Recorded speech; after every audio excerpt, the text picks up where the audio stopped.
Welcome to this instalment of the Interacoustics Academy webinar series. My name is Amanda Goodhew. I'm an audiologist and one of the international clinical trainers at the Interacoustics Academy. Today's webinar topic is all about eABR. As the title suggests, this is set at a fairly basic introductory level.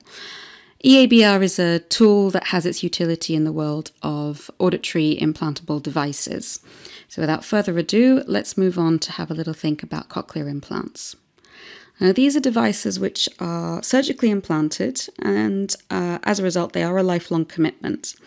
They're offered to patients with quite significant hearing losses. So we're typically looking at around the severe to profound hearing loss region. However, the audiometric candidacy requirements around the globe vary from one country to another.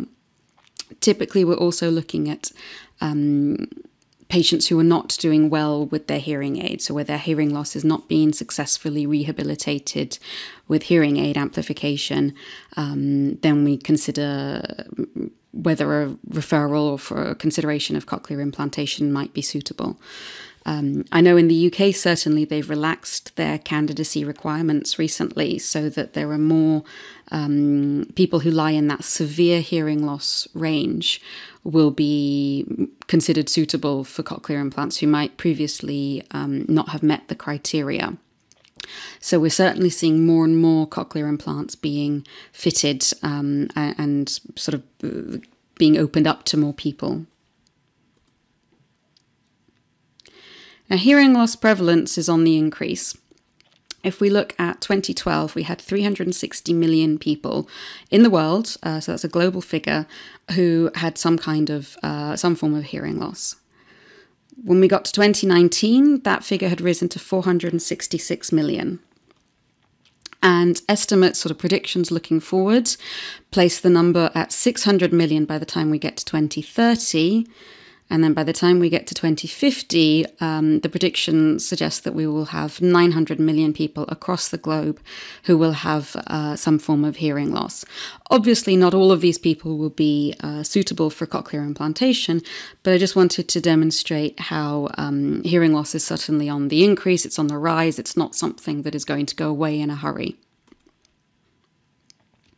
When we think about a bit of history, a bit of background to cochlear implantation, it was back in 1957 that we actually had the first direct electrical stimulation. Now, this was stimulating the auditory nerve. André Journow and Charles Iriez, they had a patient who had really just a stump of an auditory nerve, and it was quite a rudimentary sort of electrode system that they used to stimulate what was left of his auditory nerve. There was some sensation noted, but very little sort of discrimination ability, as you might well understand. This device unfortunately failed.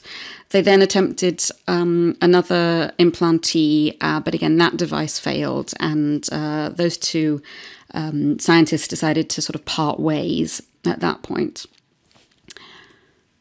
Then we can move on to 1961. At this point, William House and John Doyle developed a surgical approach which allowed insertion of the electrode directly into the scala tympani through an incision in the round window membrane. So this had really moved it from Journow and Iriez's work, which was looking at the auditory nerve. House and Doyle took it into the cochlea itself. Unfortunately, they encountered some sort of biocompatibility issues, and William House certainly decided to step back. John Doyle continued to implant people over the next few years, and unfortunately sort of encountered some financing troubles. Later on, however, we saw House come back on the scene when he and Jack Urban, who was an electrical engineer, joined forces. I think House was quite inspired by the success of other implantable devices, such as pacemakers. And they together developed in the mid to late 60s the first biocompatible cochlear implant that could be taken successfully out of the lab and work for the patient on a long-term basis. William House is really known as the father of cochlear implantation for his really important work in getting it off the ground in those early days. If we jump forward to 1984, this is the point at which the FDA in America approved the use of cochlear implants in adults. And then things started to move towards the pediatric population. In the UK, between 1990 and 1994, they started implanting children. There were some studies that were funded to see how well, to measure the success of implantation in pediatrics. And by 1994, we had 111 children who had been implanted. Jump forwards again, in 2012, there were over 300,000 cochlear implant users worldwide. And in 2014, the youngest ever implantee, a little girl called Evie Smith, received cochlear implants. I believe they're bilateral cochlear implants at the age of just 3 months and 3 days old at St Thomas's Hospital in London. That record was then broken in 2018 by Cadence Lane in Mississippi, who received his implant at the age of 3 months and 1 day old. Now, this is much earlier than is typical.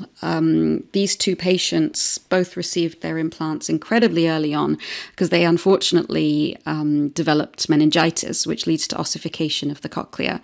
So we know that early implantation is essential in order to get the electrode array into the cochlea before that ossification occurs, so that we don't lose out on being able to line up the electrode array as accurately as possible. I believe that in 2019, the figures, or the sort of estimated figures of cochlear implant users worldwide had reached over 500,000. So not only is hearing loss becoming more prevalent as time goes on, but also our cochlear implant users are increasing in number as that technology becomes more readily available. So how does somebody sort of reach the point of having a cochlear implant? Now, this is not the only route that somebody might take to cochlear implantation, but it's certainly a typical one. And I do want to highlight some of the pediatric pathways, as will become obvious why later on in this webinar. So with the advent of newborn hearing screening, a child may undergo that hearing screening at birth. Obviously, with that, we get just a pass or a refer, and that leads them on to have a diagnostic audiology assessment. This might involve eABR testing or ASSR testing.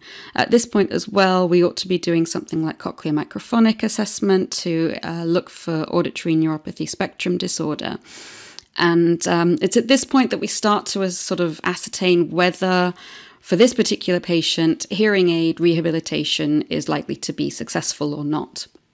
With auditory neuropathy, sometimes the timeline for those patients to reach the point of implantation might take a little bit longer than a straightforward sensory neural hearing loss, because there are plenty of auditory neuropathy spectrum disorder patients out there who are successfully rehabilitated with hearing aids alone. But we do know that the success rate with cochlear implantation is positive as well, depending on the sort of etiology of the auditory neuropathy spectrum disorder itself.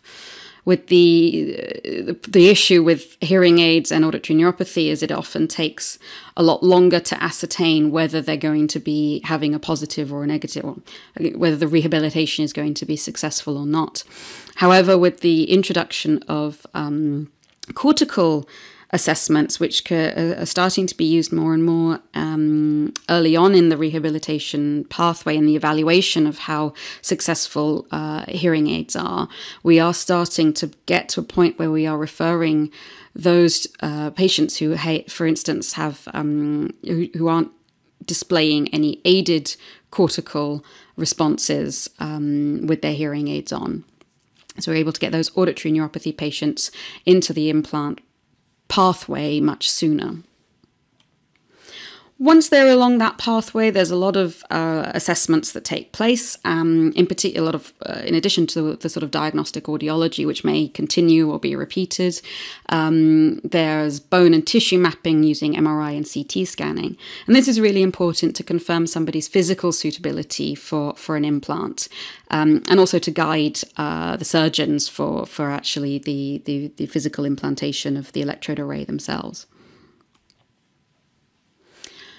There may be some degree of neural evaluation as well. This might be ECOG testing or promontorium testing, which looks at how suitable the neural pathway is for implant surgery. There are some unfortunate patients who might not have an auditory nerve at all. They may then need to be considering about maybe considered more suitable for a brainstem implant or another form of communication strategies. Then during the actual surgery, we can verify the electrode insertion. This could be done with a number of different ways, for instance, eABR and eSRT, which we'll come on to again in a bit more detail later on. This is really our opportunity to document the neural activity that the implant is generating. And then after implantation, we need to program our patient's processor. And again, we can use techniques such as eABR and eSRT to determine what our minimum and our sort of threshold and comfort electrical levels should be for that particular patient. So eABR is the measurement of the auditory brainstem response using an electrical stimulus. Now, this is very much instead of our traditional acoustic stimulus, which we would present using headphones or inserts or bone conduction even.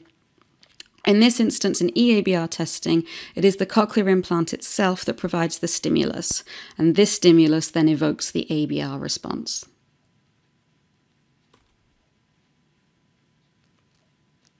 So what do we actually use eABR testing for? It's got a wide range of clinical applications. Probably the primary one, and the one that I'm certainly going to be focusing on most today, is to help fit a cochlear implant or a brainstem implant. This is helping to sort of set the levels, as I mentioned in the previous, earlier on in the presentation. It can also help to verify a patient's electrode current levels. And this is all really useful in terms of providing reassurance for the family or the recipient. It's often a month or so before the actual switch on of the implant takes place. So to be able to give the family or the patient themselves an indication as to the success of the electrode insertion, at least, is a really sort of powerful utility of eABR testing. It has a great utility in terms of outcome measures as well. Obviously, we can do this intraoperatively and postoperatively. There's a lot of exciting utility for eABR, and we can objectify the maturation of the auditory system after electrical stimulation. We can evaluate processing disorders and objectify side effects, for example, myogenic artifacts that might be induced by facial nerve stimulation. And we can also perform eABR measurements in free field conditions. So there's a lot of exciting additional work that's emerging in the field of eABR. I'm not going to go into that in a huge amount of detail today. As I say, this is set at an introductory level, this webinar. So our very basic patient pathway for cochlear implantation is very similar to hearing aid rehabilitation. There's an assessment stage, an amplification stage, and an evaluation stage. The amplification stage is the equivalent to the sort of the surgery, and then the processor programming afterwards. And then our evaluation is looking at how successful our programming has been and whether we need to make any changes. And obviously, with the increasing early intervention that we benefit from in with the advent of newborn hearing screening and earlier and earlier implantation, that evaluation stage is getting earlier and earlier. So how are implantable devices fitted currently? Werenberg and his colleagues in 2014, they surveyed 47 implant centres across 17 countries, and they really wanted to try and establish exactly what is being done at the moment in the world of implantable devices. They concluded that the main focus on programming really is looking at sort of establishing the maximum current levels for each electrode, usually assessing just a few electrodes and then interpolating the other electrodes based on those that were assessed. And typically this is using subjective loudness information. That might be banging drums, a sort of uncomfortable loudness level check, making a lot of noise and sort of seeing at what point adjustments to the current levels made that comfortable and bearable. And also making use of pure tone audiometry and speech audiometry. And they discovered a very small number were using eSRT at switch on. Their sort of ultimate conclusion really was that there was a huge amount of variation around, across these 17 countries, these 47 centres, in all areas of how cochlear implants or implantable devices generally are fitted. So I would say, what about infants? Because obviously they aren't able to provide that subjective feedback as to what is too loud. Yes, there are eye blinks and startle responses, but they certainly are often too young for behavioural audiometry. It's definitely going to be some time before they can perform speech audiometry. And as I've already mentioned, this earlier intervention means that we need much earlier evaluation to support that and make sure that we are doing the right thing for these patients. So focusing on that study by Werenberg and his colleagues, they divided the tests that were used for fitting implantable devices into subjective, objective, and psychoacoustic type tests. And as you can see, there's a huge emphasis on the subjective. Most centres relied very heavily on this subjective testing. Well, if you can call it testing. The problem with these is there's no sort of clearly defined targets, there's no clear reference points also for patients who often have significant auditory deprivation. To ask somebody who is, maybe 40, 50, 60 years old, does that sound too loud when they may not have heard loud for some time, if at all, is very difficult to then trust that sort of, that judgment. When the psychoacoustic bundle of tests over on the right-hand side, obviously we do have well-defined targets. We know what we want tone audiometry and speech audiometry to look like. But, unfortunately, neither psychoacoustics nor subjective testing is particularly available for the majority of infants at that very young age. When we look at the objective measures that were being used, there's a whole range here. Electrode impedances are used to deactivate electrodes in case of a short circuit. Medical imaging and vestibular testing don't give us any information about threshold levels or uncomfortable loudness levels. And then we've got the eCAP in there, which you can see is probably, of all the others, the most well used at the moment. Now this is equivalent to sort of measuring wave 1 of an eABR. It's recorded from an electrode within the cochlea, and it's really only assessing a very small population of nerve fibers. Because we're looking at that cochlear level, we aren't assessing the higher brainstem. Doesn't give us that information further down the neural pathway. But the eCAP is used to guide threshold. Now, the eSRT, this is used to guide the other end of the spectrum. It's looking at the most comfortable level, not really used to guide threshold. So although it is being used, it doesn't help us when it comes to threshold sort of establishment. And obviously with stapedial reflex testing, it is contraindicated by middle ear pathology, which is obviously quite common in the pediatric population. Studies have sort of concluded that reflex thresholds tend to fall above the patient's comfort level, but below the level of discomfort. So it is very handy for that upper limit, but as I say, not for the threshold level.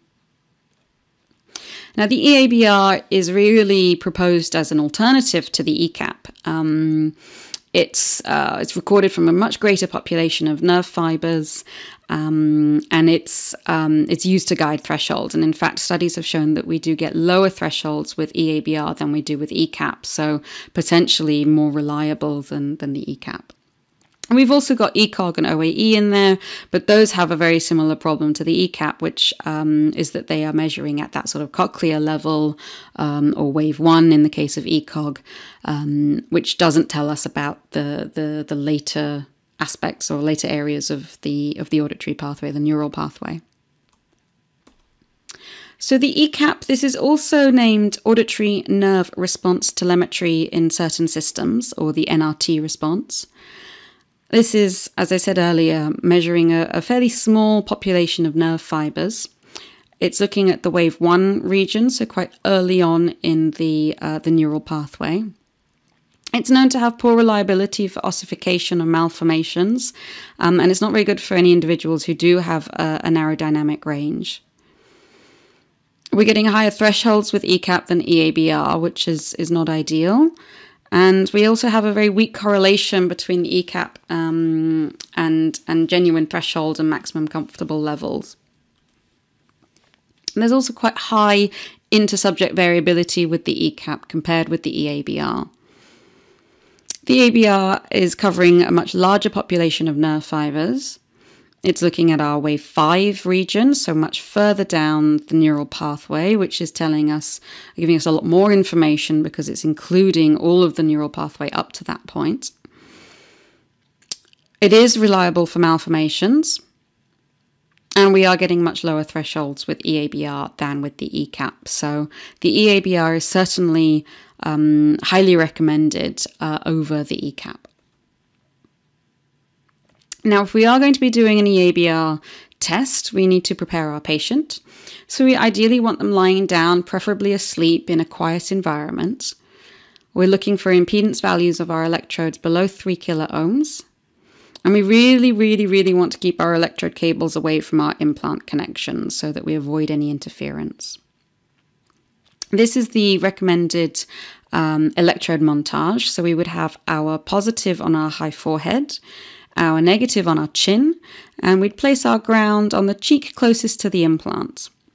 There is an alternative electrode montage if you are getting a lot of interference in this scenario.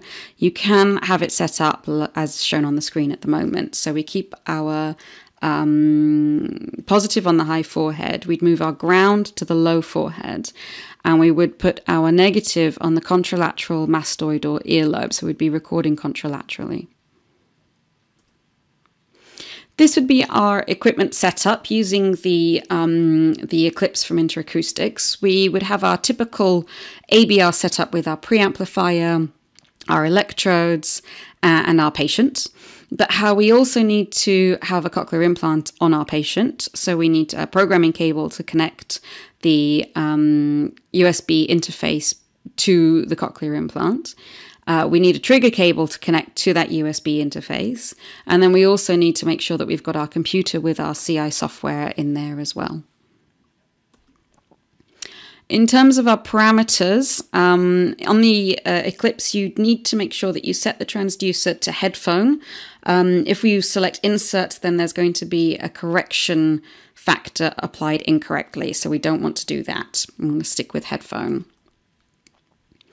We would need to ensure our stimuli rate is set to external trigger. So not as I've got it set on the screen here, but you'd want to push it all the way to the right-hand side so that it's on external trigger.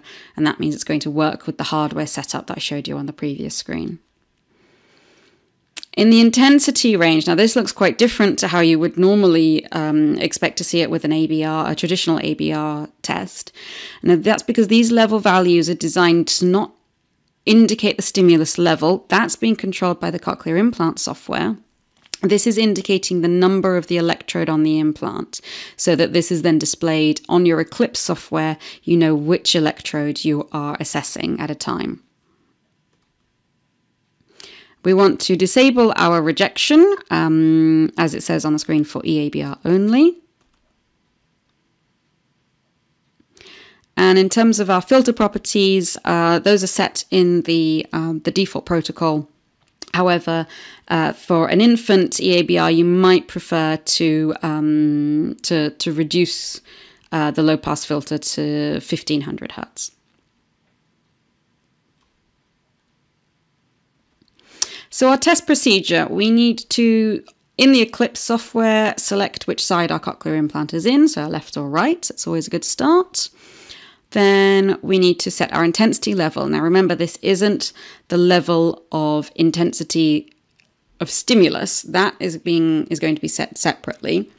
In the Eclipse, you're setting the intensity level to correspond to the electrode number. So if we're testing electrode 4, we need to select intensity level of 4. Then you can press start, and the Eclipse is now ready to record. But we need to move over to our cochlear implant software to set our test parameters. And we recommend that you make sure that these are correct according to your cochlear implant software manual. We would typically start with maybe a current level of 80. Then you can press stimulate or whatever equivalent button there is in your CI software, and that will ensure that the recording has started in the Eclipse. You can stop the data collection in the Eclipse when you have obtained sufficient data. So this might be, for instance, using a residual noise level of 50 nanovolts as your stopping criteria. When you've basically got a response or waveform that either has a response or doesn't have a response that you're happy with. And then we need to find threshold. So we might be increasing or decreasing the current level. Again, that's happening in the cochlear implant software, not in the Eclipse, until we can see that wave 5 is not visible. And then we know the level above that is our threshold. We typically maybe use steps of 10 to reach this threshold, but obviously that's clinician specific. Then you need to repeat the whole process for instance, 4 electrodes. We would suggest that you use 4 that cover the breadth of the electrode array. Typically, the basal and apical ends are quite tricky to record an eABR on, so we suggest you start slightly inwards of the very end, and then having 4 allows you to do that interpolation to set levels for all of the other electrodes as well. So let's actually have a look at some waveforms. On the screen in front of you, these are eABR recordings from an adult patient. It is electrode 4 that we've measured. This is a Cochlear Freedom cochlear implant. Electrode 4 is labeled on that tab on the left-hand side, and that's where you'd usually see the stimulus intensity level, but as I mentioned earlier, we're labeling it as the electrode number for all of the different levels here. You want to start from a relatively high level, but also a comfortable level, particularly if you're performing your eABR post-operatively. You know, it really does need to be a comfortable level for the patient. You can add a label to each waveform, and this would appear just on the right-hand side of the waveform to denote the current level, because that isn't set in the Eclipse software, that's set in the implant software. So we need to tell each waveform in the Eclipse which current level it is so that we don't get confused with lots of traces on our screen.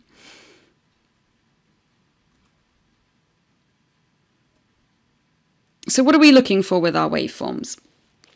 Latency is always a good place to start. We typically will see 2 distinct peaks. Wave 3 will appear at around 2 milliseconds and wave 5 will appear at around 4 milliseconds. Waves 1 and 2 are often not seen just because of the stimulus artifact, which you could see, and I'll show you again in just a moment.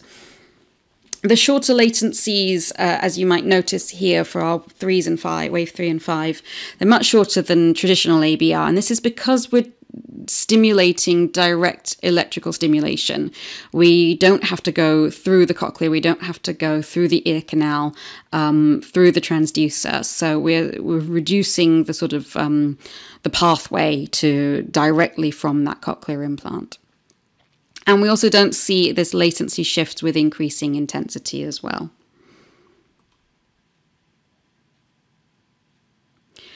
Now, you might see some other responses, other physiological responses. PAM often appears at around 8 to 10 milliseconds. You might see a facial nerve response at around 7.5 to 11 milliseconds. These can be very, these can trip you up because those latencies are often where we might see our traditional ABR, particularly down at threshold level. So if you are seeing that there, it's important to remember that your wave 5 actually should be a lot earlier than this. So really important not to misinterpret one of those other physiological responses and confuse that for the genuine wave 5. You also might sometimes see the cochlear implant power up, which happens at around 10 milliseconds. That's a little bump in the waveform. So let's go back to our waveforms here. You can see the large stimulus artifact on the left-hand side. More recently, we have the option to hide that stimulus artifact so it doesn't make sort of your traces very as messy as these ones appear. And you can see the wave 5. Hopefully you can see that there really isn't that significant latency shift. As we go down in current level, that wave 5 is staying pretty stable around that 4 millisecond mark. A slight shift, but nothing anywhere near what you would expect to see with a traditional acoustically stimulated ABR. And we would still label our waveforms with our clear response and our response absent labels if we want to. That's absolutely fine, and that's really helpful in allowing you to use to mark where your threshold is. In this instance, we've marked it at that lowest level of a clear response before we have response absent in our two lowest current levels there. So that's where we would take our eABR threshold. As I said earlier, you can mark each of these different waveforms on the software with a label to denote the current level so that you know exactly which level has your threshold in it. So I've mentioned eSRT a little bit today. Now this is something that works really nicely hand in hand with eABR testing. So eSRT is an electrically evoked stapedial reflex threshold. So just like we have normal SRT, we can do that electrically using the Titan. The eSRT measure really relates to a sort of a change in the compliance in the middle ear caused by the contraction of the stapedial muscle in response to a loud stimulus. Now that loud stimulus in the case of an eSRT is the current level of the implant. Studies have concluded, as I said earlier, that reflex thresholds tend to fall above the patient's comfort level, but below the level of discomfort. And this is really, really useful for setting that sort of maximum, what we often call C level or comfort level in cochlear implant programming. Particularly for patients who aren't able to self-report, such as our young pediatric population. And this data can also be used to sort of contour the patient's program. It allows you to sort of see the shape of their map, just like we can see the shape of a REM in hearing aids. So it's really an objective measure for setting those upper current levels or those comfort levels, C levels. In this instance, our implant is the source of the stimulus, and the Titan is monitoring this change as a function of time. So I just want to show you, before we wrap things up, a map, a cochlear implant map. This is some software that displays the electrode array. You can see our 22 electrodes, and we can add in an implant. You can see that sort of electrode 22 is really sitting deepest in the cochlea, so that's corresponding to low pitches. And electrode 1 is closest to the opening of the cochlea, so that's focusing on the higher pitches. And then what a clinician would do with their patient is for each of these channels, each of these electrodes, one by one, they would work out what the softest sound is that can be heard. And then they'd also work out what the sort of loudest maximum sound that can be tolerated is. And this sort of softest sound is called the T level, which is T for threshold. And the upper level is often called a C level for comfort. And this map really defines the sort of dynamic range in which an implant patient actually hears. Normally, we'd base this information on behavioral information. And, this is something that is redone every so often by your implant clinician to see if there are any changes, just as we would reprogram hearing aids every so often. As I mentioned, there are issues with behavioral information and subjective information. Certainly, they aren't readily available for our very young implantees, and subjective listening is very difficult for people who've had significant auditory deprivation. So the eABR really allows us the possibility to perform this objectively. And in particular, where this sort of behavioral information isn't available, are young pediatric implantees, but also, there are older patients who may, for whatever reason, not be able to perform behavioral testing, or as I said, may simply be struggling with the concept of subjective loudness information. So to sum up, our eABR is associated with establishing the T level, the thresholds, the quietest level objectively. The eSRT is more associated with establishing the comfort level, which is the loudest level that somebody could comfortably tolerate. There are some other resources available on the Interacoustics Academy website that relate to eABR, so I would certainly encourage you to go and have a look at those if that's of interest to you. I'm also delighted to announce that we will be having a webinar later on in the year with Professor Martin Valga, who is the Professor of Audiology at the University of Cologne, very, very experienced in the field of cochlear implants and eABR.